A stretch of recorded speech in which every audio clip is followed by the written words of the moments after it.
바이블 온에어의 조태현 교수입니다. 역시 마태복음, 마가복음, 누가복음, 공간복음을 꼼꼼하게 비교하면서 무엇이 같고 무엇이 다른지 살펴보는 시간입니다. 마가복음 2장 18절부터 22절까지 소위 금식 논쟁의 이야기가 마태복음으로 누가복음으로 어떻게 다르게 들어갔는지 살펴볼 겁니다. 굉장히 재밌어요. 마가복음에서는 새 포도주는 새 부대에 담아야 된다.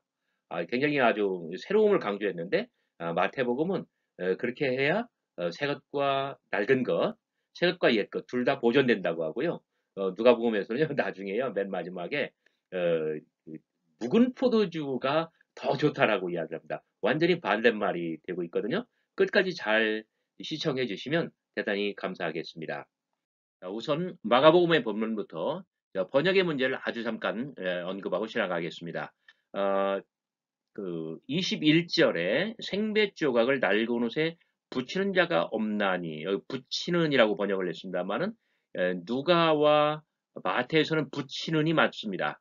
마태와 누가에서는 에피발로 그냥 위에다가 얹어 놓는 거예요. 그러니까 붙이는 것이 맞아요. 근데 마가는 에피랍토 이 꼬매다 아니면 기우다라는 단어를 사용하고 있습니다. 그래서 여기 기우는 자가 없나니 그러니까 생배 조각을 낡은 옷에 이 꼬매는 자가 없나니 자 이렇게 번역하는 것이 더 좋습니다. 그리고 여기 낡은 그것을 당기어 헤어짐이 더하게 되느니라 헤어짐이라고 번역을 했는데 마태도 똑같이 따라갔고요. 그러나 그거보다는 마태와 마가 두 군데 모두에서 찢어지다라고 하는 동사를 사용하는 것이 좋습니다. 왜냐하면 첫째 일단 누가도요 여기 찢다라고 하는 동사를 사용하고 있잖아요. 그래서 찢다라고 하는 동사가 좋고요. 그러니까 여러분들 이렇게 한번 생각해 봐요. 아주 멀쩡한 천을 가위로 싹싹 오려서 그러니까 찢는 거죠. 그래가지고 이 낡은 옷에다가 옷을 기우는 것이 가능하느냐 이거예요. 자, 여기에 들어가 있는 어떤 이미지는 뭐냐면, 여러분들 그 새 옷을 사다가 이렇게 세탁기에 놓고 빨아봐요. 그럼 확 쪼그라들죠. 그러니까 이 시간이 가면 갈수록 어떤 의복이 이 줄어드는 경우가 있고요. 그다음에 남루해져 가지고 해벌레해지는 경우가 있어요. 여기 헤어짐이라고 한다면은 해벌레해지는 것을 말하지만은 전체적으로 쪼그라드는 것을 그런 경우가 더 많은 것 같아요. 그래서 이 생배 조각을 어떤 이 새로운 천을 낡은 옷에 그 생배 조각을 베어다가 낡은 옷에 그걸 꼬매면은요 이렇게 쪼그라들 때 이게 당기잖아요. 그래서 낡은 옷이 이제 찢어지게 된다 이제 이런 뜻입니다. 그런 의미를 안고 마가복음을 이용하면요.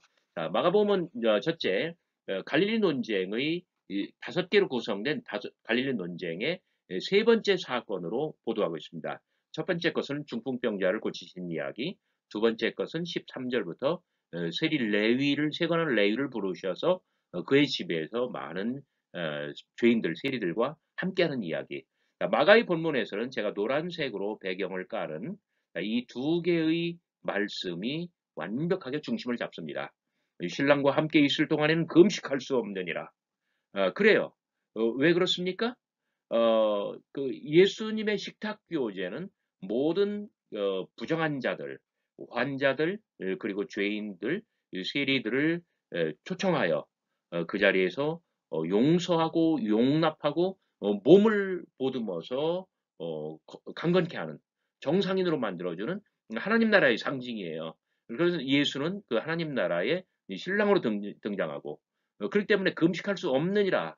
자, 마가의 본문은 그 예수님의 공생의 사역보다 40년 늦게 기록이 되었지만 예수님의 이 식탁교제 관행을 아주 직설적으로 스트레이트하게 보여주는 그런 대목입니다. 물론 이 신랑을 뺏길 날 그날에는 금식할 것. 자, 마태와 누가도 이 말은 다 받아요. 이것은 예수님이 돌아가시고 교회 시대의 관행을 이렇게 얼마간 반영하는 그러한 구절이라고 볼 수 있지만 그러나 중심은 바로 이것입니다. 신랑과 함께 있을 동안에는 금식할 수 없느니라. 예수님의 공생의 사역은 바로 이런 것, 하나님의 나라 그 자체예요. 그래서 오직 새 포도주는 새 부대에 담아야 돼요. 그래서 그 예수의 이 어떤 가르침, 그 관행, 실천 이런 모든 것들은 이 새 포도주에 해당이 됩니다.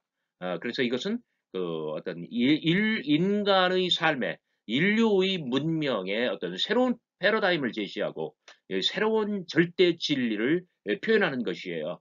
그러기 위해서는 새 부대가 필요합니다.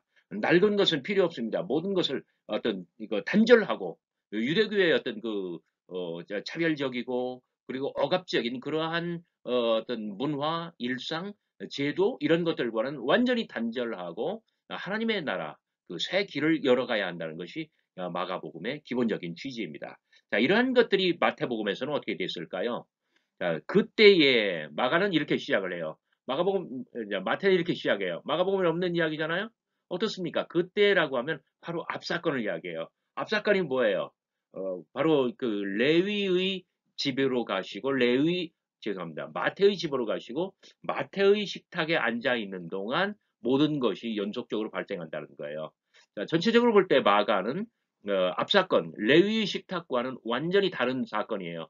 주제적으로만, 주제의 관점에서만 식탁 규제의 연속선상에 있는 것인데, 마태복음은 그때 토테라는 말을 사용함으로써 어떤 시간, 그다음에 공간 모든 면에서 앞사건과 동일하게 이어갑니다. 그런데 요한의 제자들이 예수께 나왔대요. 마가복음에서는 바리새인들 요한의 제자들과 바리새인들이 금식하고 있는지라 사람들이 예수께 와서 근데 사람들 좋은 번역 절대 아닙니다. 그들이 예수께 왔습니다. 어, 그러니까 결국은 누구냐면 요한의 제자들과 바리새인의 제자들이 질문의 주체가 된 거예요. 거기에 비해서는 자 마태복음에서는 예수님께서 마태의 집에서 마태의 식탁에서 대접을 받으면서 많은 세리들 죄인들과 함께 어우러졌을 때 요한의 제자들이 나왔다는 거예요. 그러니까 그 갈릴리 논쟁의 이 세 번째 국면 첫 번째는 뭐냐면 중풍병자를 치유할 때는 누가 왔어요? 그 서기관들이 왔죠. 두 번째 이야기 마태의 집으로 갔을 때는 누가 왔어요? 바리새인들이 왔어요. 시방은 누가 와요? 요한의 제자들이 와요. 그러니까 가장 강력한 적들 두 번째 사건에서는 그 다음 적들 그다음에 지금은 예수님과는 상당히 비슷하지만 다른 그러한 사람들이 와서 예수에게 적대적인 그런 질문을 한다는 그러한 구성입니다. 어, 그쭉 비슷하게 오다가요. 어디서 달라지냐면 그러니까 전체적으로는 좀씩 속간했어요. 신랑과 함께 있을 동안에는 금식할 수 없느냐 이 말 뺐지요. 그리고 뭐 물론 포도주, 가족부대 이런 이야기를 하지만은 여기 포도주는 마가복음에서처럼 예수님의 십자교제 관행을 직접적으로 하나님의 나라를 상징하는 어떤 직접적인 상징으로서의 의미는 상당히 탈색됩니다. 그러면서 새 포도주는 새 부대에 넣어야 둘이 다 넣어야 한다라고 동일하게 이야기를 하면서 여기 굉장히 중요한 현상입니다. 어, 뭐랄까요? 둘이 다 보존되느니라 요 말을 첨가합니다. 마태복음에서는 요 말이 굉장히 중요해요. 자, 무엇일까요? 자, 새 포도주는 예수님의 새로운 가르침, 모세의 율법과 다른 그것이에요. 근데 낡은 가죽 부대, 유대교라고 하는 거기에 집어넣으면 어떻게 될까요? 서로 안 맞는다는 거예요. 결국 새 포도주는 새 부대에 넣어야만 둘이 다 보존되느니라. 자, 여기 둘이 다 보존되느니라. 이 말은 무엇일까요? 둘은 새 포도주와 낡은 가죽 부대? 아니면 새 포도주와 새 부대? 둘 중에 무엇일까요? 둘 다일 수가 있어요. 자, 마태복음 13장 52절에서는 예수님께서 천국의 비유를 다 마치면서 제자들을 향하여 너희들은 어떤 천국의 제자된 서기관들이다. 천국의 제자된 서기관들은 어떤 곳간에서 아주 전승이 켜켜이 쌓인 그 전승의 곳간에서 새 것과 옛 것을 꺼내오는 서기관들과 같다. 집주인과 같다. 이런 말을 합니다. 새 것과 옛 것. 자, 새 것이 먼저 나오죠. 그래서 이 새 것과 옛 것, 그 두 가지가 다 보존된다는 거예요. 자, 여기에서 그 16절 이하에서 계속 새 것과 낡은 것을 비교하고 있죠. 둘 다 보존된다라고 했을 때 새 것과 옛 것 13장 52절 말씀과 동일한 연장선에서 이해할 수가 있습니다. 그리고 5장 17절부터 20절까지 예수님께서는 산상수훈에서 뭐라고 말씀하셔요? 내가 율법이나 선지자나 폐하러운 줄로 아느냐? 오히려 더 완전케 하기 위해서 왔다. 그래요. 이 새 것은 옛 것의 기반 위에 있어요. 그래서 새 것은 옛 것의 어떤 그 완성을 이룰 수가 있어요. 바로 그런 점에서 유대교의 어떤 그 율법, 그 좋은 취지가 바로 옛 것이라고 한다면 예수님의 새 가르침은 새 포도주가 되죠. 그래서 새 포도주를 새 부대에 담을 때에 그 두 가지가 다 보존될 수 있다. 여기 새 부대는 죄송합니다. 마태의 교회 공동체가 될 수 있는 것입니다. 이렇게 해서 낡은 것 속에서 어떤 전승의 중후한 바탕 위에서 새로운 것이 더 빛나게 되고 어떤 그 참된 취지를 발견해 갈 수 있다. 이제 그러한 것이 마태복음에 굉장히 달라지는 것이죠. 그래서 여기 포도주나 생배 조각 이런 것들은 예수님의 어떤 새로운 식탁주의의 관행과는 조금 어떤 직결성, 관련성 이것이 좀 느슨해지는 그런 결과가 되고 있습니다. 누가복음은 제가 좀 간단하게 말씀을 드릴게요. 그들이 예수께 말하되 요한의 제자는 자주 금식하며 기도하고 바리새인의 제자들도 또한 그리하되. 자, 여기 제가 이 공란을 연두색으로 마크했습니다. 뭐냐면은 그 마가복음과 마태복음에서는 어떤 사람들이 새롭게 등장하잖아요. 근데 여기는 등장하지 않아요. 그러면 여기 그들이 누가 될까요? 그러면 바로 앞사건의 그 사람들이 돼요. 앞사건은 뭡니까? 레위의 집 레위의 식탁에서 예수님께 어찌하여 부정한 자들과 함께 먹소? 물어봤었던 바리새인들이에요. 자, 그래서 마가복음에서는 질문의 주체가 요한의 제자들과 바리새인들이 되지만, 그리고 마태복음에서는 요한의 제자들이 되지만, 누가복음에서는 그저 바리새인이 되는 것입니다. 5장 30절을 보시면 알 수가 있습니다. 근데 요한의 제자들은 자주 금식하며 기도한대요. 기도를 강조하는 누가의 어떤 속성이죠. 그다음에 어찌 금식하지 않소? 이 말을 당신의 제자들은 먹고 마시나이다. 바로 앞 사건에서도 먹고 마심, 어떤 파티, 잔치, 연회, 이제 그런 것들을 연상케 했잖아요. 여기서도 동일하게 그러한 어떤 잔치, 연회, 만찬, 이러한 이야기를 말을 뜻하고 있습니다. 자, 금식에 대해서 문제를 제기하지만 예수님께서 누가복음에서 금식 이미 하신 거 여러분들 아시죠? 4장 2절 시험 받으실 때 금식했어요. 그리고 앞으로도 금식하실 거예요. 언제? 최후의 만찬 때 말하잖아요. 내가 어떤 새로운 6월절이 오기 전까지는 먹지 않겠다.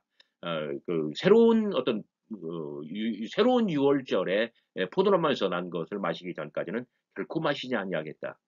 예수님께서는 이미 금식도 해보셨고 앞으로도 해보실 것입니다. 자, 이 부분 혼인집 손님들이 신랑과 함께 있을 때에 너희가 그 손님들로 금식하게 할 수 있느냐? 여기는 너무 과도하게 번역이 됐어요. 전체적으로는 마가, 마태와 비슷해요. 제가 좀 더 직역을 해가지고 비슷하게 만들면 있을 때에 그들로 금식하게 할 수 있느냐? 사실은 비슷한데 여기 주체가 이 너희 이게 맞는 말입니다. 어, Can you make them fast? 네, 바로 그거예요. 근데 우리말로 이렇게 하다 보니까 너무 길어져 가지고 마치 누가가 너무 새로운 것을 집어넣은 것처럼 했는데 사실 그러는 것은 아닙니다. 자, 누가는 여기 또 비유하여 이르시되 제가 강조하지 않았습니다만은 이 말 중요합니다. 또 비유하여 이르시되 마가와 마태는 없는 이야기잖아요. 자, 또 비유하여 이르시되 이 말을 집어넣음으로써 자, 앞 금식 논쟁과 이후의 이 이야기는 형식에 있어서는 바로 이 부분 예수님께서 34절, 35절, 36절이 예수님의 대답이잖아요.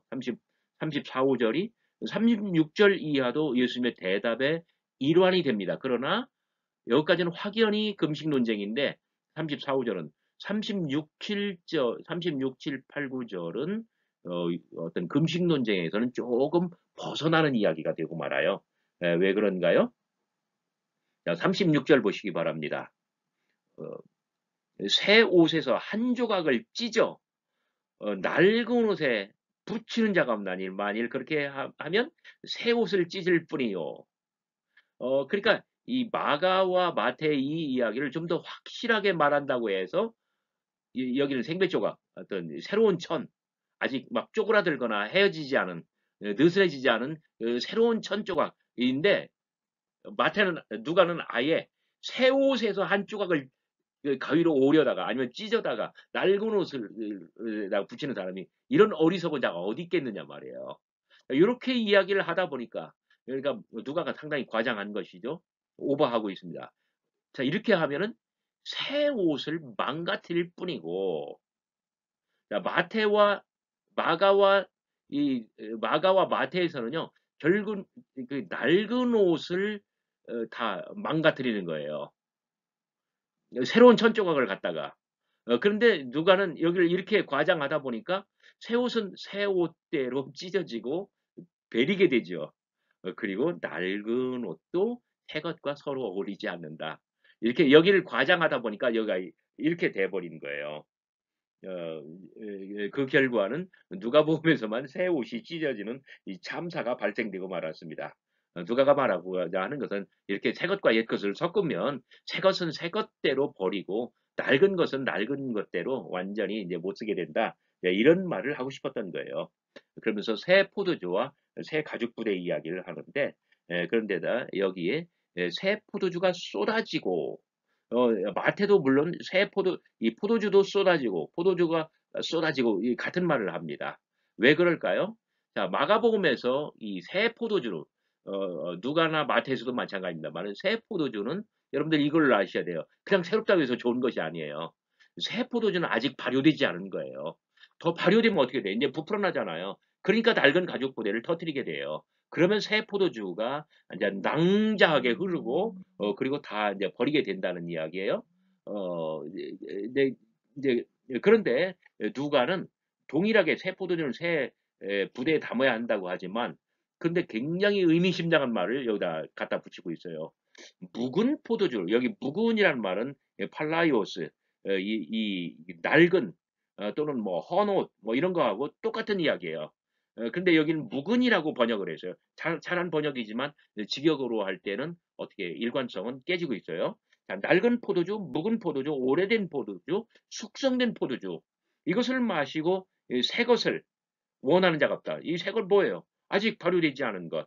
이 생짜배기. 그러니까 맛이 안 나지. 그 맞는 말이에요. 묵은 포도주, 잘 숙성된 포도주를 마시고 아직 초짜배기, 아직 숙성되지 않은 그런 것을 원하는 자가 없나니 이는 묵은 것이 더 좋으니라. 결국 서양 속담으로 돌아갔잖아요. 그 그레코 로만 세계에서의 모든 사람이 알고 있는 그런 격언, 속담, 잠언으로 돌아가고 있는 거예요. 자, 누가복음에서의 이 이야기는 의미가 조금 새로워졌습니다. 자, 예수님의 생애와 사역, 공생의 사역은 함께하는 그 신랑과 함께하는 메시아 시대의 완성입니다. 여러분 누가의 그 유명한 3단계 구원사에서도 두 번째 단계, 다시 말해서 어떤 그 시간의 지성소를 뜻하는 거예요.